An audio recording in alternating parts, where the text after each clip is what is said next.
La Gazette du Togo. L'autre regard de l'actualité togolaise. La première joie que je tire ce soir, c'est que quand Monseigneur Fancou Poduro est venu dans la salle, il n'a pas hésité à répéter les mêmes choses que moi.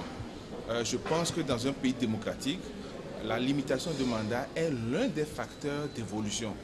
Il faut qu'après un certain temps, on donne un nouveau souffle au développement à travers peut-être le choix de quelqu'un qui amène une idée nouvelle. Il se pourrait qu'un parti politique change d'idée. Ce serait une nouvelle forme. Mais ça voudrait dire qu'un mandat est passé.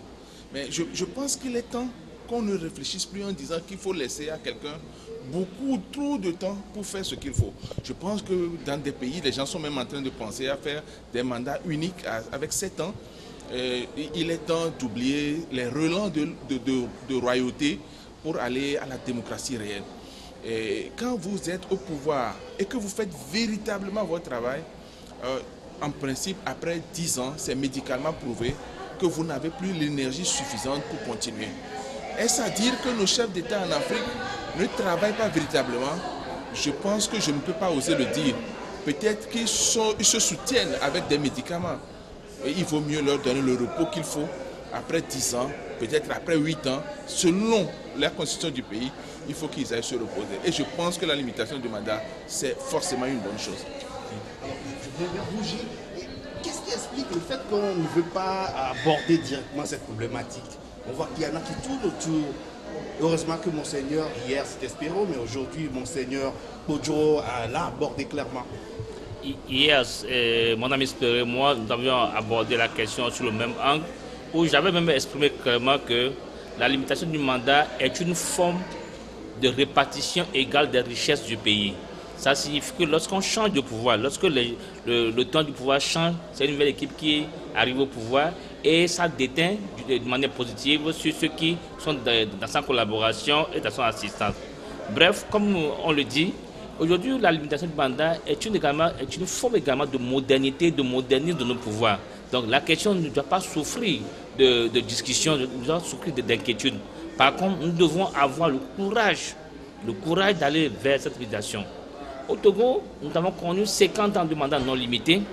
Aujourd'hui, on parle de réforme. Qui parle de réforme, ça signifie qu'il y a un existant qui a été diagnostiqué comme mauvais ou comme ayant des parties mauvaises et qu'il faut changer de cap. Donc nous pouvons aujourd'hui, tout aveuglement, aller vers la limitation du mandat, l'essayer encore pendant 20 ans, pendant 15 ans, pour que dans 50 ans nouveaux, on puisse maintenant faire la part des choses.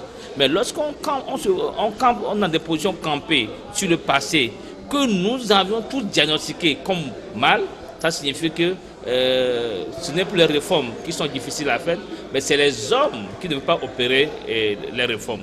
Pour que ce pays avance et pour qu'il n'y ait plus de pression inutile pour ceux qui détiennent le pouvoir et qui exercent le pouvoir, il faut que la population ait la conviction que quand Is aura fait 8 ans ou 10 ans, il va partir. On pourra le laisser faire son travail en bien comme en mal, sans qu'il n'y ait des possibilités de déstabilisation ou de pression sur lui. Mais limiter le mandat, c'est tout simplement permettre aux citoyens d'observer celui qui exerce le pouvoir et de pouvoir comparer ce qui se fait avec l'autre. Pourquoi attendre que ce soit la mort du Père divin qui vient apporter celui qui exerce le pouvoir? Non, je crois qu'on doit pouvoir avancer. C'est ce que nous sommes en train de dire. Alors, dans le contexte togolais, on se rend compte qu'il y a une crise de... La Gazette du Togo. L'autre regard de l'actualité togolaise. Rejoignez-nous sur le www.lagazettedutogo.com ou encore sur nos comptes Twitter, Facebook et YouTube.